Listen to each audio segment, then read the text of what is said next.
இயேசு கிறிஸ்து நாமத்தினால இந்த பைபிள் ஸ்டடி மூலமாய் உங்களை சந்திப்பதில் மிக்க மகிழ்ச்சி அடைகிறேன். செட் த மைண்ட், உங்கள் மனதை நீங்கள் கர்த்தருடைய வார்த்தைக்கு நேராக நீங்கள் மாற்றுவீங்கன்னா, ஆண்டவர் நீங்கள் சொல்லியிருக்காரு, உன் மனதை மாற்றினால் வலி பிறக்கும். Price God. எதுலெல்லாம் நமக்கு வலி தேவை என்று நாம் நினைத்து கொண்டிருக்கிறோமோ, அது பொருளாதாரமாக இருக்கலாம், நம்முடைய குடும்ப வாழ்க்கையாக இருக்கலாம், நம்முடைய எதிர்காலமாக இருக்கலாம். கர்த்தர் நமக்காக யாவற்றையும் சிலுவையிலே செய்து முடிச்சிருக்கிறாரு. ஆனால் அதனுடைய சாக்கியத்தை நாம் அனுபவிக்க வேண்டும் என்றால் ஆண்டவர் சொன்னார், மனம் திரும்புங்கள், பரவராஜ்யம் சமீபம். உன் மனதை மாற்று, உனக்கு வழி பிறக்கும். இதான் இந்த நாளில் இந்த தலைப்பின் கீழாக நாம் தியானிக்க போகிறோம். நம்முடைய மனம் கிறிஸ்தவ வாழ்க்கையில மிக மிக முக்கியமானது. பிசாசுடைய முதல் வஞ்சகம் ஏவாளை மனதில் இணைந்து தான் வஞ்சித்து விட்டான், மனதை தான் ஏமாற்றி விட்டான். அவர்கள் ஏற்கனவே தேவனுடைய சாயலின்படியாகவே இருக்கிறார்கள். இந்த கனியை புசித்த பிற்பாடு தான் நீ தேவனுடைய சாயலாக மாறப்போறார். அதே தான் அவனுடைய தந்திரங்கள் நமக்கு தெரியாதவைகள் அல்லவே. இந்த புதிய உடன்படிக்கையிலே கூட பவுல் சொல்றாரு, கொரிந்திய சபைகளுக்கு போது சொல்றாரு, ஏவாள் வஞ்சிக்கப்பட்டது போல உங்கள் மனமும் வஞ்சிக்கப்படுமோ என்று நான் பயந்துருக்கேன். என்ன செய்வான்னா, நமக்கு ஒரு பொருளாதார நெருக்கடின்னு வைத்துக் கொள்ளுங்கள். நீ இன்னும் ஏழ்மையில் இருக்கிற, நீ இன்னும் ஏழையாகவே இருக்கிற, நீ இன்னும் பாவியாகவே இருக்கிற, இன்னும் நீ உன்னால வெற்றி உள்ள ஒரு வாழ்க்கை வாழ முடியல, உன்னால பரிசுத்தமாக வாழ முடியாது.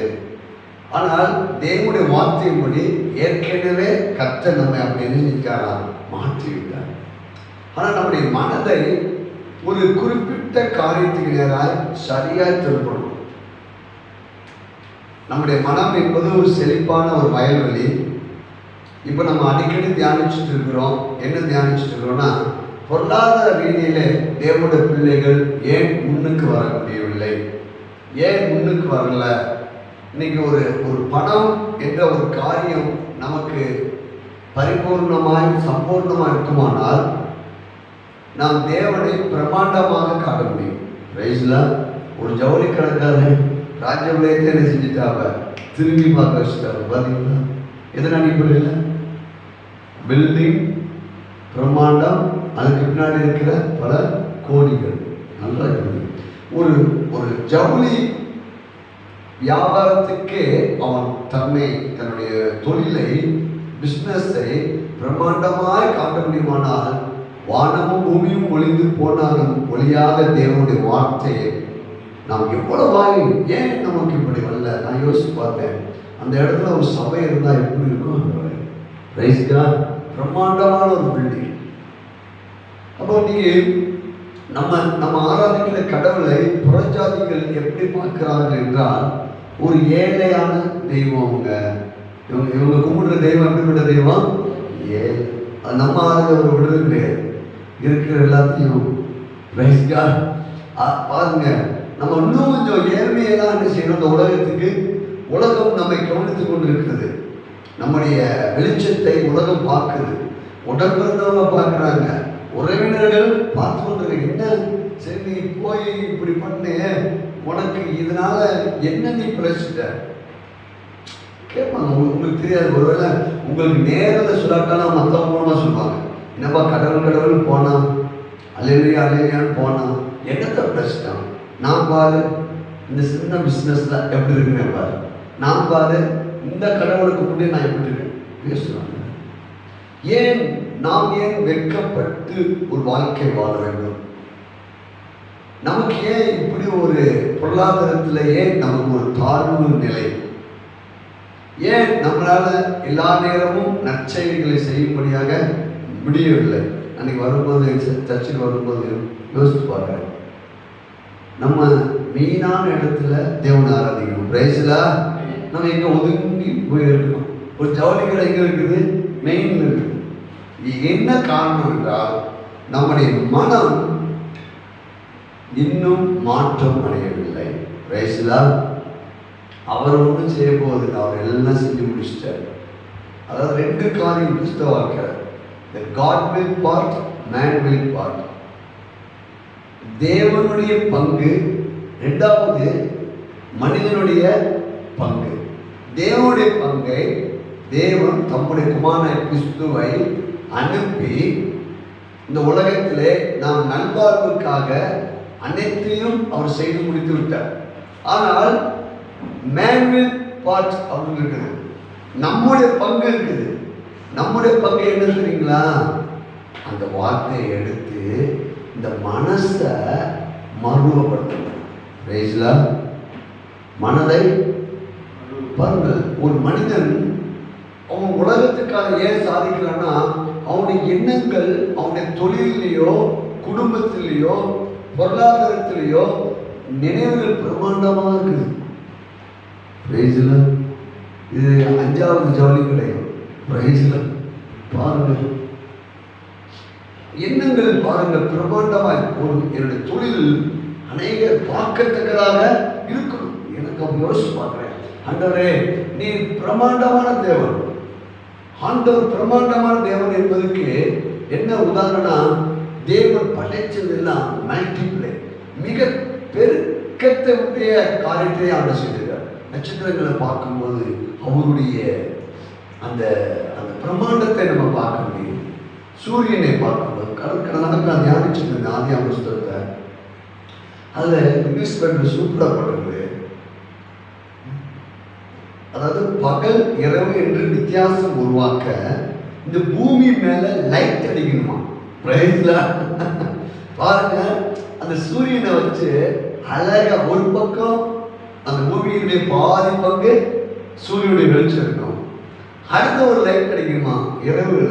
மூன் சந்திரனுடைய அப்படி ஃபோக்கஸ் பண்ணி அப்படி கொண்டு வந்து பாருங்க. இந்த மேரேஜில் பொண்ணு மாப்பிள்ளை கிட்ட லைட்டை கொண்டு வருவாங்க, லைட்டாக பிரகாசமாக. அப்போ பூமியில் மனிதனை உருவாக்கிட்டு அவர் அப்படி ஸ்டார் அந்த சூரியனை வச்சு அப்படி பூமி மேலே கரெக்டாக அடிக்குதா. ரைஸ்லா ஒரு பக்கம் தான் அடிக்கணும், ஏன்னா அது பகல். ரைஸ்லா 2வது பக்கம் இரவு, நல்லா தூங்கணும். தேவன் அப்படி அழகா செட் பண்றாரு வாழ்க்கைய. தேவனுடைய நம்மை குறித்து தேவனுடைய திட்டம்லாம் பிரமாண்டமா இருக்கு. அவர் வார்த்தையினால முழு சமுத்திரமும் கீழ்ப்படுகிறது. அந்த வார்த்தையினால எல்லையற்ற மீன்கள் உருவாகிறது. அப்போ நம்ம இந்த நாளில் நம்ம என்ன செய்யணும்னா, நமக்கு பல பிரச்சனைகள் இருக்கலாம். வியாதியை குறித்து சில போராட்டம் இருக்கலாம், சில ஏற்றத்தாழ்வுகள், மனதில் சில ஏற்றத்தாழ்வுகள் கூட இருக்கலாம். ஒவ்வொரு பகுதிக்கும் ஒரு தீர்வு கர்த்தருடைய வார்த்தையிலே இருக்கிறது. இப்போ நான் இப்போ என்ன சொல்ல நினைக்கிறேன்னா, நம்முடைய மனம் என்பது ஒரு செழிப்பான தோட்டம். இந்த தோட்டத்தில் நாம் எந்த விதையை விதைக்க போகிறோம் என்ற முதல் தீர்மானம். 2வது, அந்த விதை விதைத்த பிற்பாடு அதனுடைய அறுவடையை காணும் வரை அந்த விவசாயி என்ன செய்ய மாட்டான், அந்த பகுதியை விட்டு திரும்ப மாட்டான். ரைஸ்லா இன்னைக்கு நான் பகல் வேளையில் தியானிச்சுட்டு இருந்த போது ஆண்டவர் சொல்றாரு, நீ ஒரு காரியத்தை எடுத்தாய் என்றால் அதில் நீ வெற்றி பெற்று காட்டு. ரைஸ்லா விதைகள் நமக்கு 6000 கணக்கான விதைகளை கர்த்தர் நம்ம கொடுத்துருக்கிறார். இப்போ நம்மளை அடிக்கடி நம்மளை பயமுறுத்துவது எது? நம்முடைய திட்டங்களுக்கும் நம்முடைய தரிசனங்களுக்கும் தடைக்கல்லா இருப்பது எது? நாம் விரும்புகிற காரியத்தை, தேவ ராஜ்யத்தை ஏன் நம்மளால விரிவாக்கம் செய்ய முடியல? ஏன் இன்னும் பிரமாண்டமாய் சுவிசேஷத்தை கொண்டு போக முடியல? இதுக்கெல்லாம் எது தடை என்று பார்த்தா பொருளாதாரம். பொருளாதாரம் ஊழியத்துக்கு மாத்திரம் இல்லைங்க, குடும்பத்துக்கே தடை உண்டாது. பணம் எல்லாவற்றுக்கும். அப்போ இதுக்கு தேவனுடைய தீர்வு என்ன? இதை குறித்து சிலுவையில் என்ன நடந்திருக்குது? இதுக்கு சிலுவையில் இதோடைய பிரதிபலன் என்ன என்பதை நாம் ஆராய்ச்சி பண்ணி பார்க்கணும். அப்படி நம்ம பார்க்கும்போது சிலுவையிலே பாவத்துக்கு தீர்வு, சாபத்துக்கு தீர்வு, வியாதிக்கு தீர்வு, தண்டனைக்கும் தீர்வு. அதே போல நம்முடைய பொருளாதாரத்துக்கும் ஒரு தீர்வை கர்த்தர் சிலுவையின் மூலமாகவே உண்டு பண்ணியிருக்கிறார்.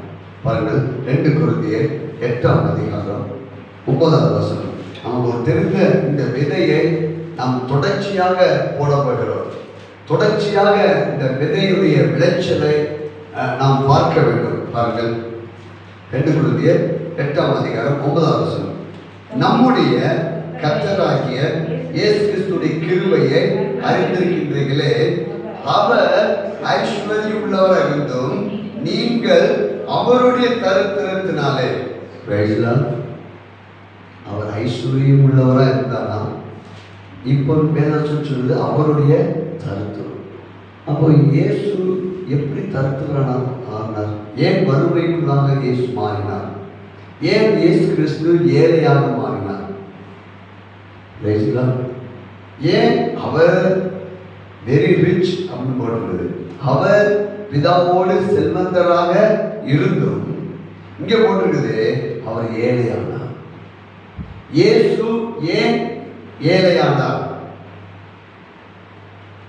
அதுக்கு பதில் அந்த வசனத்தில் இருக்குது. பாருங்க, நீங்கள் அவருடைய தரித்திரத்தினாலே ஐஸ்வர்யனாகும்படி உங்கள் நிமித்தம் ஏழையானார். அப்போ இந்த நமக்கு ஒரு தீர்வு இந்த விதையில இருக்குது. நம்முடைய பொருளாதாரத்துக்கு ஒரு தீர்வு. இதை நாம ரொம்ப ஆழமாக சிந்திக்கணும். அவருடைய காயங்களால் நீங்கள் குணம், வியாதிக்கு ஒரு தீர்வு. அப்போ இங்கே நம்முடைய பொருளாதாரத்துக்கு மிகப்பெரிய ஒரு தீர்வை கர்த்தர் எழுதி வச்சிருக்காரு. உங்கள் நிமித்தம் அவர் ஏழையானார்.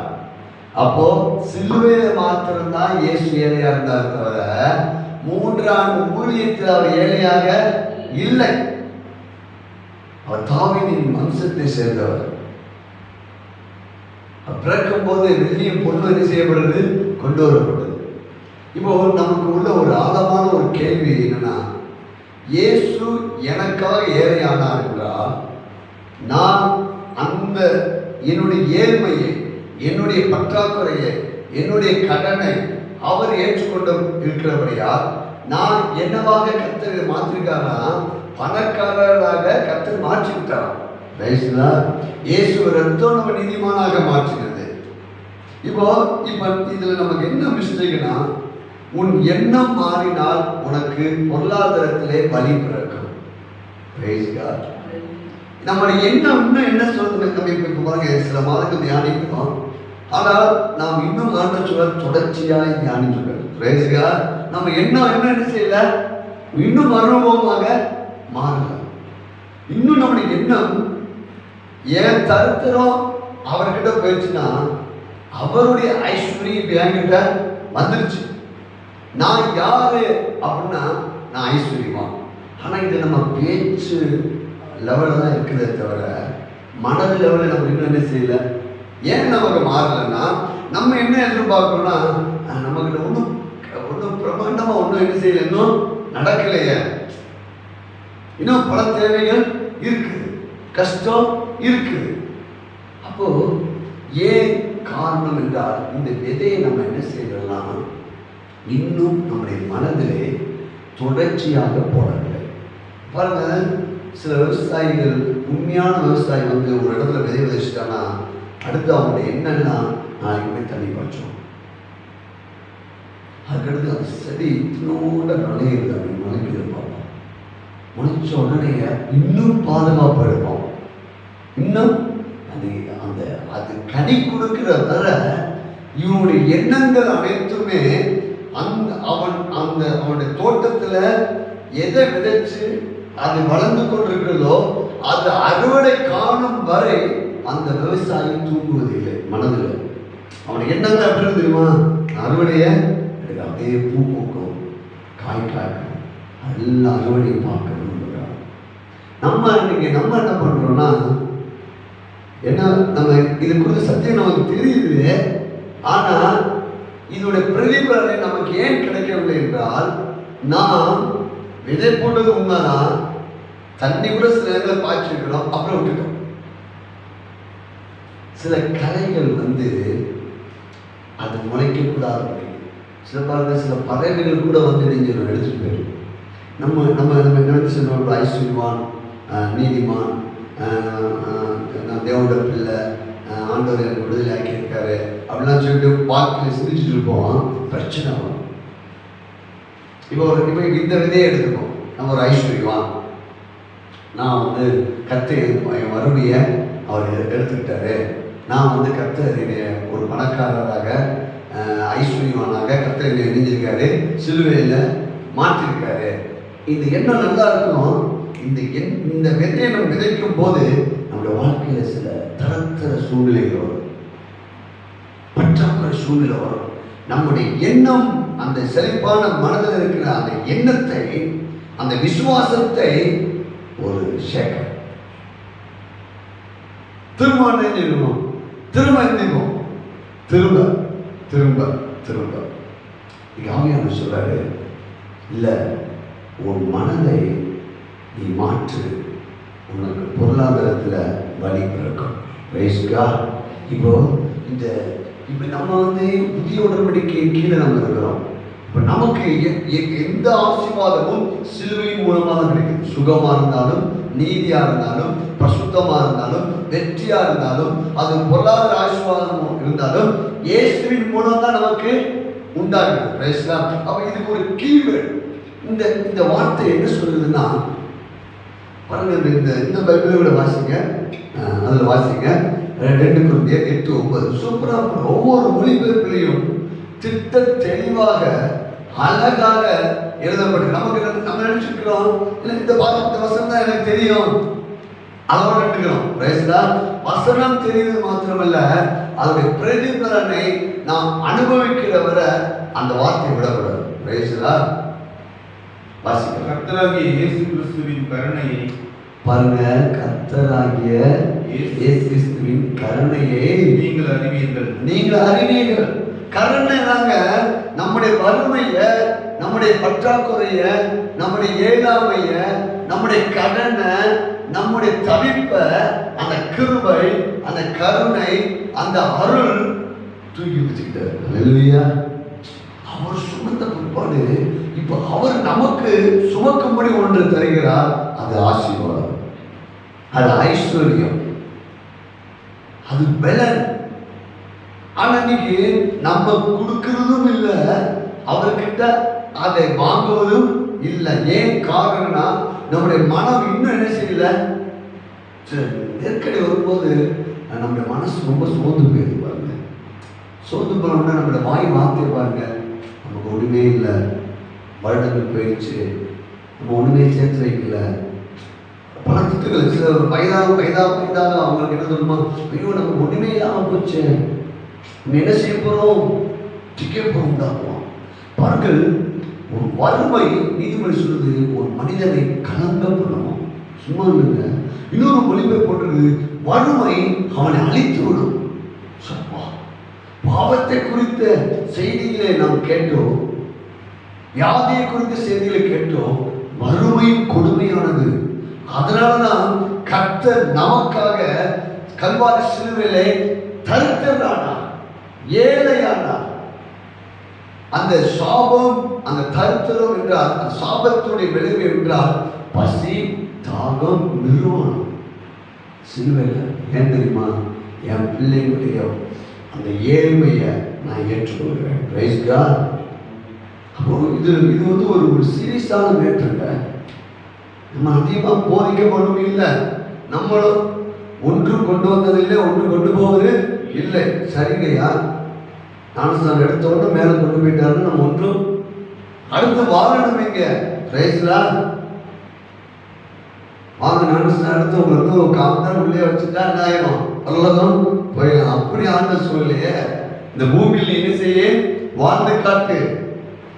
வாழ்ந்து காட்டும் போது தேவனுடைய பிள்ளைங்களுக்கு ஒரு திகைப்பு வருது. எதுல திகைப்பு வருது பாருங்க, எல்லாத்துலையும் ஜெயிச்சுட்டே வருவீங்க.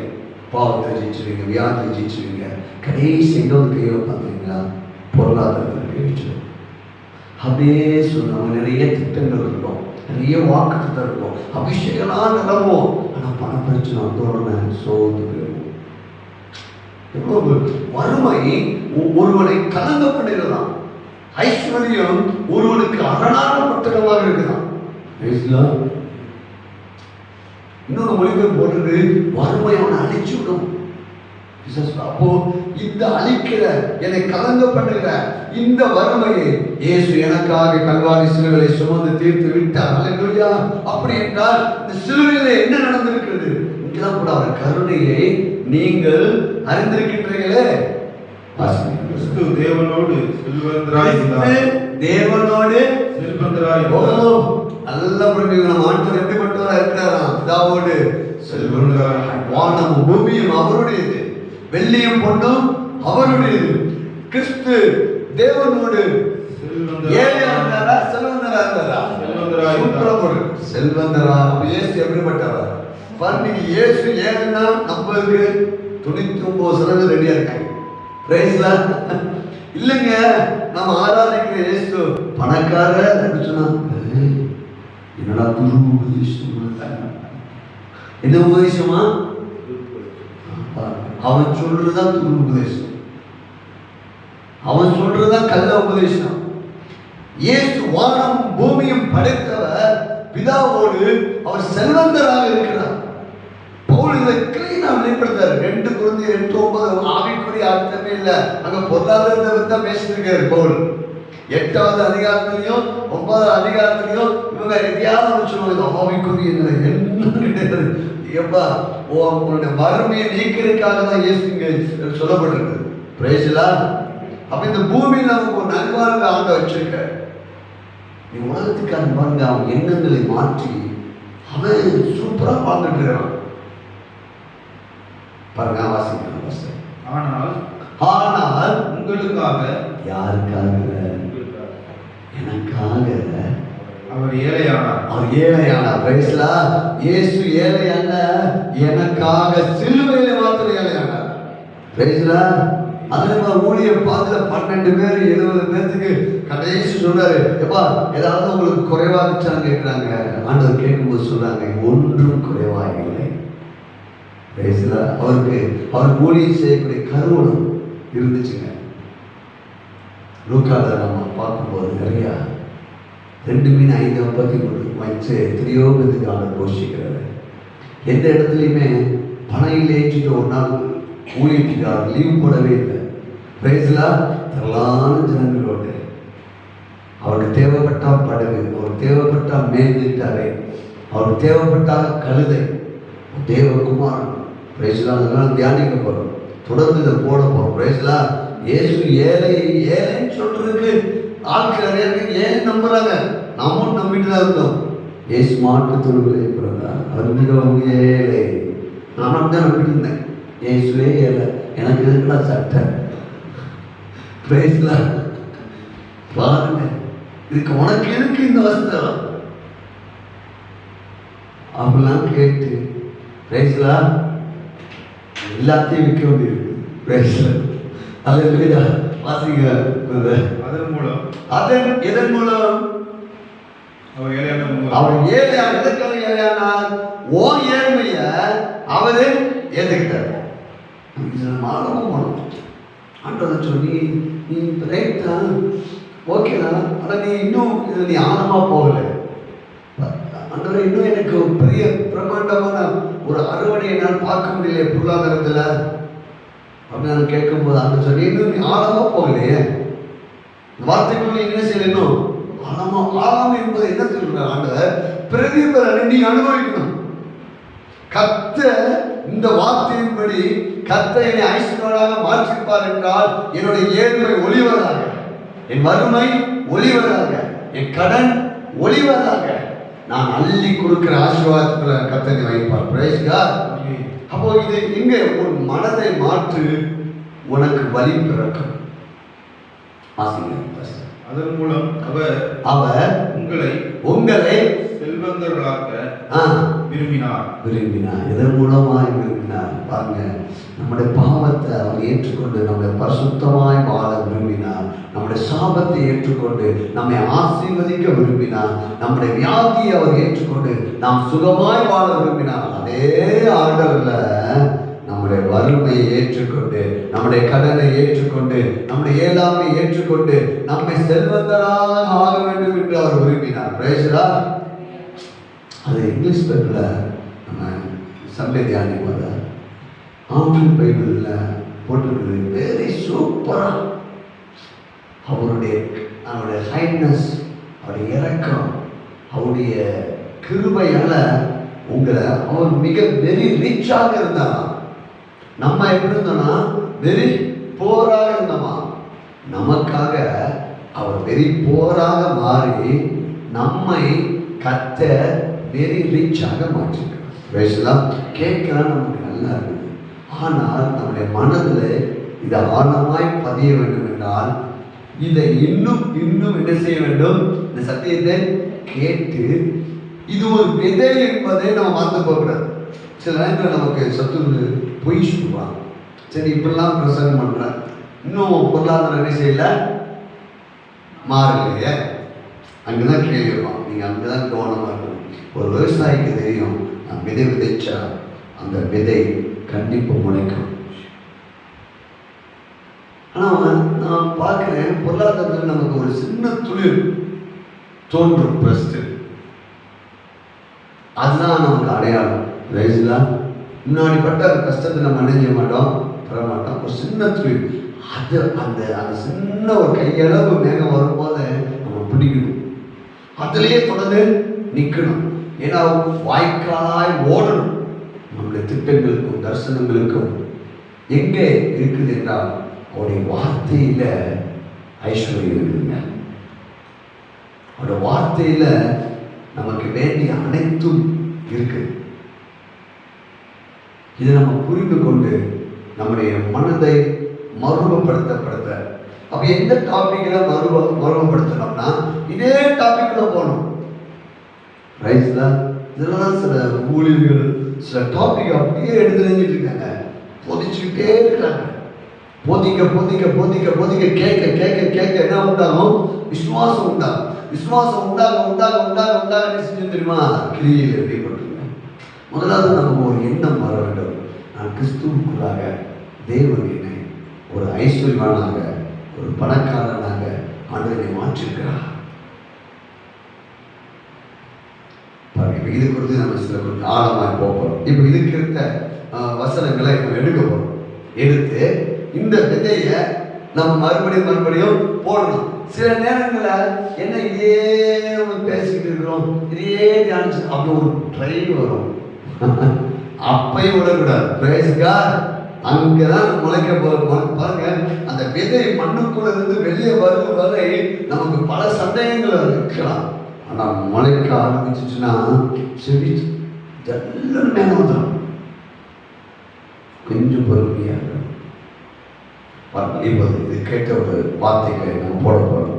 பாருங்கள், கடந்த நாட்களில் கூட போன வாரத்துக்கு முந்தின வாரம் நம்ம சண்டையில் தியானித்தோம். ஐஸ்வர்யத்தை கொடுக்கிறது கர்த்தர் தான் அப்படின்னு சொல்லி சில வசனங்கள்லாம் நம்ம காட்டுறோம்.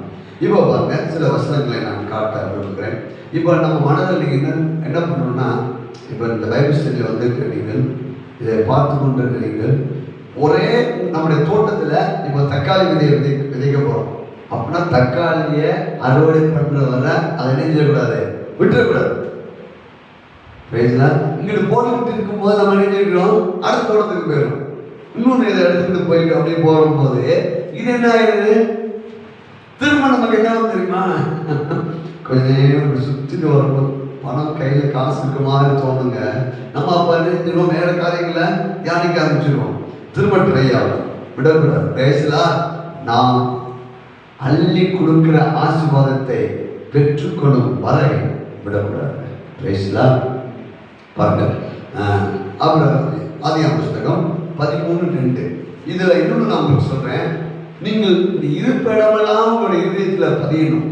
உங்கள் கண்கள் அந்த வார்த்தை மேலே பதிக்க. நான் உங்களுக்கு ஒரு வசனம் சொல்கிறேன், நீங்கள் டக்குன்னு நீங்கள் யோசிக்காம உடனே சொல்லிடுவீங்க. அந்த வசனமும் உங்கள் கண்களுக்கு முன்பாக வந்து நிற்கும். கர்த்தர் என் மேய்ப்பராக இருக்கிறார். எத்தனாவது சங்கீதம்? ஏன்னா நம்ம அடிக்கடி அதை என்ன செய்கிறோம்? கேட்கிறோம், பார்க்கிறோம். இது போல இந்த விதையை குறித்து ஒரு விவசாயிக்கு அந்த விதையோட தன்மை என்ன என்று முதலாவது அறிந்து கொள்ள வேண்டும். அப்ப இதற்கேற்ற விதைகளை நாம் எடுத்து நம்முடைய மனதை அனுதினமும் என்ன செய்யணும்? மறுபடுத்திக்கிட்டே இருக்கணும். நீங்க தான் எனக்கு உதவி செய்ய போறீங்க. நான் என்ன ஃபஸ்ட் உதவி செய்யணும் அப்படின்னா, நீங்க சொல்லணும், பாஸ்டர் இன்னும் நம்ம பார்க்கல, அதனால விட்டுறாங்க சத்தியத்தை. பிரேசுகா, விட்டுறாங்க, விடக்கூடாது. சிலர் என்னதான் சொல்லிட்டு போட்டோம், விவசாயிக்கு தெரியும் அறுவடை அன்னைக்கு தான் கண்ணீரோடு விதைக்கிறவன் கெம்பீரத்தோடு அறுப்பாங்க. பாருங்க, நேற்று நம்ம ஞாயிற்றுக்கிழமை செய்தி கேட்க பாருங்க, ஒரு நாளைக்கு 1000 கோடி நடக்குது உலகத்தில். நம்ம அன்னைக்கு என்ன பேசிட்டு இருந்திருக்கிறோம்? 30,000 கோடி முழு நம்ம முழு ஊழியத்துக்கும் அது 30,000 கோடிக்கு நம்ம அந்த ப்ராஜெக்ட்லாம் போட்ட கம்மியாக தான் இருக்குது. இப்போ நம்ம 30,000 கோடி என்பது அவனுக்கு ஒரு மாதத்தில் அந்த விஷயம் அடைஞ்சுதான் நிறைவேற்றி விடுகிறான். ஏன் ஏன் மனதில் ஒரு கேள்வி நமக்கு வருங்க. நம்ம கடவுள் தான் பெரியவர். பிரைஸ்லா, நான் சொல்றேன், சுகமாக்குற எழுப்புதலை பார்த்துட்டோம், பாவத்தை உணர்த்துகிற எழுப்புதலை பார்த்துட்டோம். இன்னும் ஒரு எழுப்புதலை பார்க்க போறோம். பொருளாதாரத்தில் இயேசுதான் பெரியவர். பிரைஸ்லா, தேவ பிள்ளைகள் வறுமையில் வாழ வேண்டிய அவசியம் இல்லை. நான் சொல்ற ஐஸ்வர்யம் வந்து தேவனுக்காய் நோக்கத்தோடு உள்ள ஐஸ்வர்யம். பிரைஸ்லா, உலகம் ஒரு ஐஸ்வர்யம் சொல்லு, அது வேற ஐஸ்வர்யம். கர்த்தரின் ஆசீர்வாதமே அதனோட அவர். அப்போ நம்ம கிட்ட ஒரு வருது ஐஸ்வர்யம். அப்போ நம்மளை ஆண்டு ஆசீர்வதிச்சுட்டாங்க. அப்போ அந்த ஆசீர்வதிச்சுட்டாங்கன்னா அவருடைய பிரதிபலன் என்னவா இருக்கணும்? ஐஸ்வர்யமா. தேவனுடைய பிள்ளைங்க அதில் விசேஷமான பெரிய வேதனைன்னா, தேவனுக்காக ஊழியம் செய்த ஊழியர்கள் நிலைமை ரொம்ப மோசமாக இருப்பாங்க. ஒரு சாதாரண ஒரு கவர்மெண்ட் வேலை பார்க்குறவங்க கூட அந்த காலம் என்ன செஞ்சுருக்கான், அது சென்ட்ரல் கவர்மெண்ட்னா அப்படி ஒரு பிஸ்னஸ் மேன் பண்ணுறீங்க. நான் போலீஸ்வர், நான் இயேசு கிறிஸ்துவின் ஊழியக்காரன். பேசலா, நான் எந்த கம்பெனியில் வேலை பார்க்குறேன், நான் இயேசு கிறிஸ்துவோடைய கம்பெனியில் வேலை பார்க்குறேன்ப்பா அப்படின்னு சொல்லுவான். போகணும். நம்மளால ஏன் நிமிர்ந்து நம்மளால காரியங்களை சாதிக்க முடியல? ஏன் நம்ம இப்படி இருக்கிறோம்னா, வேற ஒன்றுமே இல்லை. காட் வில் பார்ட், தேவன் எல்லாமே செஞ்சு முடிச்சிட்டார். அடுத்த ஒரு பகுதி மேன் வில் பார்ட். நம்ம இந்த வசனத்தை எடுத்து நம்முடைய மனமாகிய செழிப்பான தோட்டத்தில் விதைக்கணும்.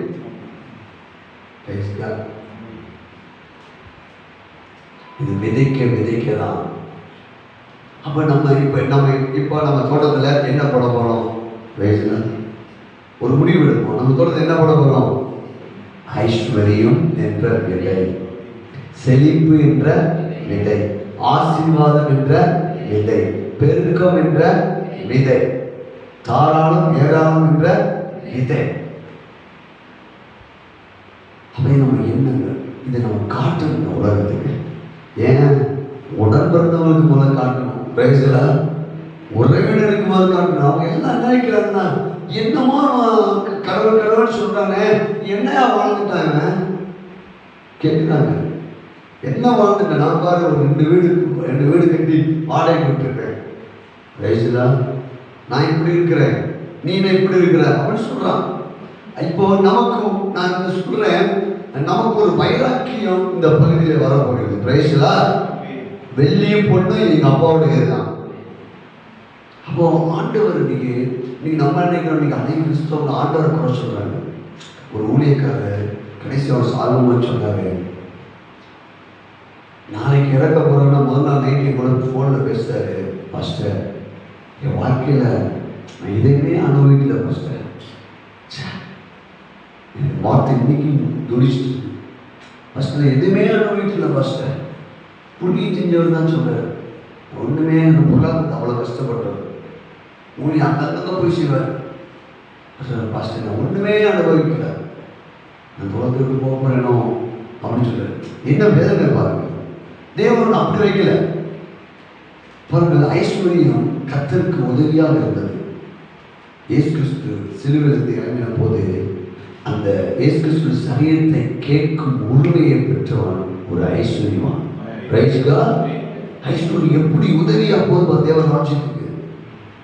ஐஸ்வர்யம் நல்லது. Praise God. கர்த்தரின் ஆசீர்வாதம் ஐஸ்வர்யத்தை அவன் போய் ஏரோது மன்னன்ட்ட போய் பேசுறான். பேசுற அளவுக்கு அவனுடைய ஸ்தானம் என்ன பண்ணிருக்குது, அவன் சரீரத்தை கேட்ட உடனே கொடுத்து விடு அளவுக்கு அவனுடைய ஐஸ்வர்யம் யாருக்கும் புதிய கல்லறை இல்லை. அவர் சிலுவையில் அவர் ஏழையா இருந்தாரு. வேதவசனம் சொல்லுது அவர் மரிக்கும் போது ஐஸ்வர்யங்களோடு இருந்தார். எப்படி பாருங்க அந்த வார்த்தையை எப்படி நிறைவேற்றார். பிரைஸ்லா. ஆபிரகாம் மடியில லாசரு போனான்னா ஆபிரகாம் யாரு? இவன் லாசரு மனம் வந்து மரணம் தான், ரட்சிக்கப்பட்டவன் தான், தேவன் நம்பிக்கையோட மனம் என்ன செய்யல. அவனுடைய எண்ணத்தை பாருங்க. ஐஸ்வர்யனுடைய பற்கள்ல போய் சாப்பிடணும்னு இவனுக்கே என்ன வந்துச்சு எண்ணம் பாருங்க. என்ன சரியில்லை அதை எடுத்துக்கிட்டு நம்ம பேசுற காரியங்கள். அவனுடைய எண்ணம் சரி. அவன் பரலோகம் உண்டு. இன்னைக்கும் நமக்கு இங்க பாருங்க வறுமை எடுத்துக்கிட்டாலும் அவன் பரலோகம் போயிடுவாங்க. ஆனா அந்த பூமியில நல்வாழ்வு இல்லை. இந்த ராசூர் போய் சந்திக்கக்கூடிய இடம் எந்த இடம்? ஆபிரகாமுடைய அவன் வெள்ளி பொண்ணுடைய சீமான். ஆபிரகாமுடைய வேலைக்காரன் எலியேசர் சொல்றாரு, கர்த்தர் என் எஜமானை மிகவும் ஆசீர்வதிச்சிருக்கிறார். அவருக்கு ஆடு மாடுகளையும் வெள்ளியையும் பொன்னையும் வேலைக்காரர்களையும் ஒட்டகங்களையும் கழுதையையும் கொடுத்திருக்கிறார். யாரு கொடுத்தாலும் வெள்ளியும் பொன்னையும்? வேலைக்காரனுக்கு தெரியும். பிசாசு கொடுக்கல, ஆபிரகாமுக்கு கர்த்தர் கொடுத்தார். அப்போ ஒரு முடிவு எடுங்க. எனக்கு நீங்க உதவி செய்யப்படுங்க. பிரசனத்தை மாத்தாங்க. ஃபர்ஸ்ட் இன்னைக்கு நம்ம விடக்கூடாது. இதை நம்ம பெற்று அனுபவிக்கிறத இது விதைச்சு 30, 60, 100 பலன் அடையணும். நம்ம அள்ளி கொடுக்கணுங்க. எனக்கு புரிய வர ஆண்டவரே இப்படி இடத்துல இருக்கக்கூடாது. சொல்ல மெயினான இடத்துல பில்டிங் வாங்கணும். ஆண்டவரே பாருங்க, ராஜவழின்னு நான் தான் போயிட்டு நானும் போய் பார்க்க தான் விரும்புகிறேன். பாருங்க இப்போ ராஜபுரத்தில் என்ன நடக்குதுமா, என்ன சுற்றி இருக்கிற மக்கள் அலைஞ்சாங்க ஃபோன் பண்ணி இப்படிலாம் இருக்கலாம். பாருங்க சபை மக்களை திரும்பி பார்க்க வைக்கிறீங்க. மலை மேல இருக்க பட்டணம் மறைந்திருக்க மாட்டோம். அப்போ ஒரு தீர்மானம் என்னங்க, ஒரே காரியத்தை தியானிக்கணும். நான் விசுவாசிக்கிறேன். இரவு பகலும் தியானமா இருக்கிற மனுஷன் பாக்கியமா. ஆண்டவரே நான் உங்கள் பிள்ளை. ஆண்டவரே உங்களுடைய பிரமாண்டத்தை எனக்கு வரும்போது தான் இயக்கம். ஆனால் உங்கள் பிரமாண்டத்தை என்னால் காட்ட முடியலையே. நீ பெரியவர் என்பதை பொருளாதாரத்தில் மனுஷனும் காட்டணும். அற்புதங்களை காட்டியிருக்கிறாங்க, சுகத்தில் காட்டியிருக்கிறாங்க. அதே தேவனை அவர் பெரியவர் என்பதை தாவீது காட்டினான். நாடுகளுக்கு முன்னாடி போனேன், கர்த்தர் கொடுத்தாரியா, அவர் கையிலிருந்து வாங்கின இந்த வெள்ளி பொண்ணை அவருக்கே செய்றேன் காட்டிட்டாரா. அப்புறம் ஈசாக் காட்டிட்டாரு. ஓ glory to Jesus. கர்த்தர் நமக்கு மனக்கணக்கு தருவார். இப்போ டைம் ஆயிடுச்சு. இப்போ ஒரு வசனத்தை போட்டு பார்ப்போம். நம்ம இது கேட்ட காரியங்களை ஆண்டவர் நமக்கு உதவி செய்வாராக. நீதிமொழிகள் 8:18.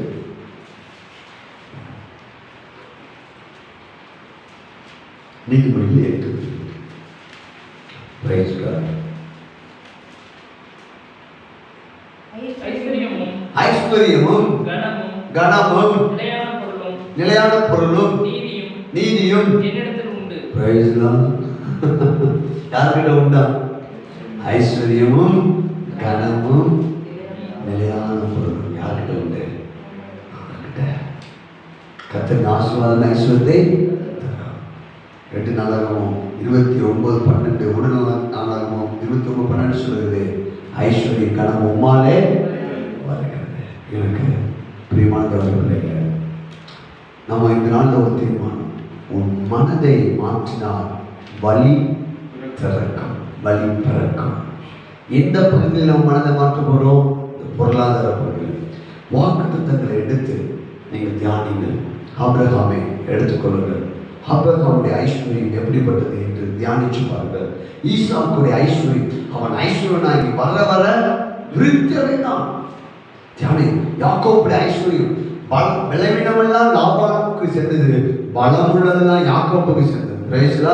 தேவ பிள்ளைகளுக்கு என்ன வந்து சேர்ந்து தெரியுமா? ஃபர்ஸ்ட் குவாலிட்டி யோசிப்புடைய ஐஸ்வர்யம், யோசபாத்துடைய ஐஸ்வர்யம், தாவீதின் ஐஸ்வர்யம், சாலோமோனின் ஐஸ்வர்யம். சாலோமோனிலும் பெரியவர் நமக்குள் இருக்கிறார். அவர் ஐஸ்வர்யம் உள்ளவராக இருந்தார். எல்லாரும் நம்ம தொடர்ந்து தொடர்ச்சியாக நாம் தியானிப்போம். மனதை மாற்றினால் வழி பிறக்கும். நம்முடைய மனதை மாற்றினால் நமக்கு பொருளாதாரத்தில் வழி உண்டாகும். ஆண்டவரே, நாங்கள் உண்மை துதிக்கிறோம்.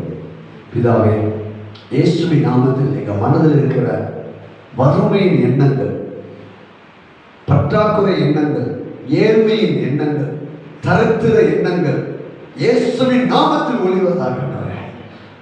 2 கொரிந்தியர் 8:9 படியாக சிலுவையிலே எங்களுடைய தரித்திரத்தையும் எங்களுடைய ஏழ்மையையும் எங்களுடைய வறுமையும் நீங்க ஏற்றுக்கொண்டீங்க. சிலுவையின் மூலமாக எங்களுடைய தரித்திரம் ஏற்றுக்கொண்டபடினாலே நீர் எங்களை ஐஸ்வர்யவானாக, பணக்காரராக எங்களை வைத்திருக்கிறதுக்காக நன்றி ஆண்டவரே. நாங்கள் பணக்காரராக மாற நாங்கள் ஆசைப்படவில்லை. சிலுவை எங்களை ஐஸ்வர்யவானாக, பணக்காரனாக மாற்றி இருக்கிறதுக்காக ஸ்தோத்திரம் ஆண்டவரே. இயேசுவின் நாமத்தில் உடைய வார்த்தையை கொண்டு எங்க மனதை உயிர்ப்பிப்பதாக, எங்க மனதை நாங்கள் மாற்றிக்கொள்ள எங்களை நாங்கள் அர்ப்பணிக்கிறோம் ஆண்டவரே. இயேசுவின் நாமத்தினால நீர் பிரமாண்டமான தேவன் என்பதை, நீர் பெரியவர் என்பதை, வெள்ளியும் பொண்ணும் உம்முடையது என்பதை, வானமும் பூமியும் உம்முடையது என்பதை நாங்கள் இருக்கிற இடங்களிலே நிரூபிக்க எங்களுக்கு உதவி செய்யும் ஆண்டவரே. வேலை பார்க்கிறவங்களுக்காக நான் ஜெபிக்கிறேன். பிசினஸ் மேன் தான் ஜெபிக்கிறேன். கர்த்தருடைய ஊழியத்தை செய்கிறவங்களுக்காக நான் ஜெபிக்கிறேன். அப்ப இதை பார்த்து கொண்டு ஒவ்வொருக்காக ஜெபிக்கிறேன். அவங்களோட வாழ்க்கையில் இருக்கிற ஏழ்மை தரம் நீங்குவதாக, வறுமை நீங்குவதாக, அவங்களுடைய ஐஸ்வர்யம் கர்த்தருக்காக பயன்படுவதாக கிருபை பாராட்டும் ஆண்டவரே. இயேசுவின் நாமத்தில் ஜெபிக்கிறேன். இந்த நாள் முதல் அப்பா ஐஸ்வர்யத்தை, செழிப்பை, ஆசீர்வாதத்தை, வெற்றியை, தாராளம், ஏராளத்தை மனதில் ரிலீஸ் பண்றேன். இயேசுவின் நாமத்துக்கு சபைக்குள் ரிலீஸ் பண்றேன். இதை பார்த்து கொண்டு ஒவ்வொருவருக்கும் ரிலீஸ் பண்றேன். வறுமை ஒளிந்து போட்டுமானவரே. தேவனுடைய பிள்ளைகள் ஒவ்வொரு இடத்துலையும் மிகப்பெரிய லெவலில் இருப்பார்களாக. இயேசுவின் நாமத்தில் ஜெபிக்கிறேன் நல்ல பிதாவே. Praise God. கர்த்தர் உங்களை ஆசீர்வதிப்பாராக.